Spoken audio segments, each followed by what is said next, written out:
আসসালামু আলাইকুম guys, welcome back to my channel assembler sit. আশা করছি সবাই খুব ভালো আছেন।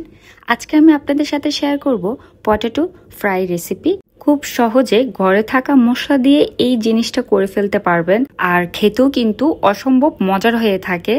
তো এখানে আমি দুটো আলু নিয়েছি, তারপর আলুগুলার চামড়া ফেলে দিব। আপনারা আপনাদের সহজভাবে যদি বটি ইউজ করতে চান সেটাও করতে পারবেন। তারপর এখন আমি আলুগুলাকে সাইজ করে কেটে নিব। একে একে সাইজ করে কেটে নেওয়ার পরে পিস করে নিব। তবে এখানে বেশি মোটাও না বেশি চিকনও না, এরকমভাবে আলুগুলাকে কেটে নিতে হবে। তারপর নর্মাল টেম্পারেচার পানিতে আলুগুলাকে ধুয়ে নিব। আলুটা ধুয়ে এক পাশে রেখে দিয়েছি। এখন এখানে আমি 1 কাপ ময়দা নিয়েছি আর দিয়ে দিচ্ছি 1 টেবিল চামচ কর্নফ্লাওয়ার। তারপর দিয়ে দিচ্ছি হাফ চা চামচ মরিচের গুঁড়া। তারপর দিয়ে দিচ্ছি হাফ চা চামচ আদা গুঁড়া, হাফ চা চামচ রসুনের গুঁড়া, দিয়ে দিচ্ছি 1/4 চা চামচ গরম মশলার গুঁড়া, আর সবশেষে দিয়ে দিচ্ছি হাফ চা চামচ অরগানো। এই অরগানোটা একদমই অপশনাল, হাতের কাছে থাকলে দিবেন, না হলে না। আর সাথে অ্যাড করতেছি পরিমাণ মতো লবণ। সবকিছু দিয়ে ভালো করে মিক্সড করে নিব যতক্ষণ না পর্যন্ত ভালোভাবে মিক্সড হচ্ছে। তারপর এখানে আমি যে ময়দার মিশ্রণ তৈরি করেছি, এখান থেকে কিছুটা ময়দা আলাদা করে নিব পানি দিয়ে মিক্সড করার জন্য।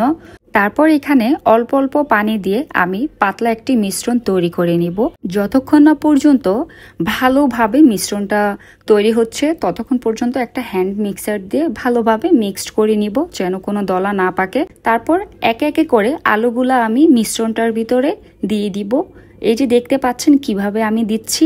তারপর এখান থেকে আলুটা উঠিয়ে আমি যে শুকনো মিশ্রণটা রেখেছি ময়দার, এখানে দিয়ে দিচ্ছি। তারপর ভালোভাবে আলুটা শুকনো মিশ্রণের সাথে একটু মাখিয়ে নিব।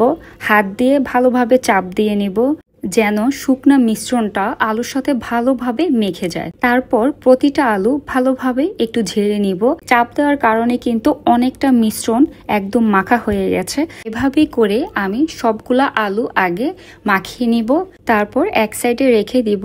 এখানে আমি একটি হাঁড়ি বসিয়েছি, পর্যাপ্ত পরিমাণ তেল দিয়েছি। তেলটা হিট হওয়ার পরে একে একে আমি সবগুলা আলু দিয়ে দিচ্ছি। এই যে দেখতে পাচ্ছেন আমার কিন্তু সবগুলা আলু দেওয়া কমপ্লিট। আর এখানে তেলটা কিন্তু বেশি হাই হিট করা যাবে না, তাহলে কিন্তু আলুটা দেওয়ার সাথে সাথে লাল হয়ে যাবে, ভিতরে কিন্তু আর হবে না, কারণ আলুটা কিন্তু সেদ্ধ করা হয়নি। তো এভাবে করে ধৈর্যের সাথে আলুটাকে ভেজে নিব যতক্ষণ না পর্যন্ত লাল হচ্ছে, লালচে একটা কালার আসতেছে। মিডিয়াম হিটেই কিন্তু আলুটাকে ভেজে নিব।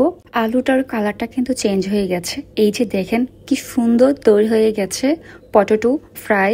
তো এই ফ্রাইটা কিন্তু খেতে অসম্ভব মজার হয়ে থাকে, ছোট থেকে বড় সবাই অনেক পছন্দ করবে। তো আশা করতেছি আপনাদের কাছে আজকের আমার এই রেসিপিটা খুব ভালো লেগেছে, আর অবশ্যই আপনারা বাসায় ট্রাই করবেন।